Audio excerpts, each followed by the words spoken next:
bato.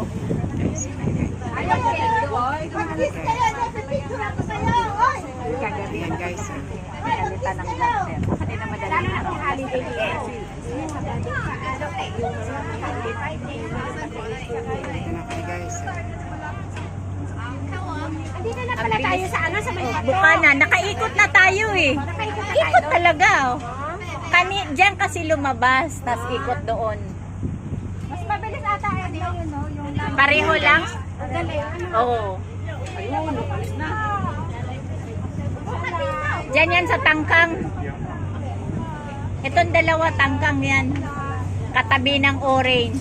Ayan sa tangkang yan. Oo, pati number 2, katabi ng orange yan. Mas mabilis sakyan po, no? Oo. Wala nga 30 minutes ah. Oo nga. 28 lang ata. Ayan, ito na tayo guys. Magandang mo ako sa kanila. Picture na yung mga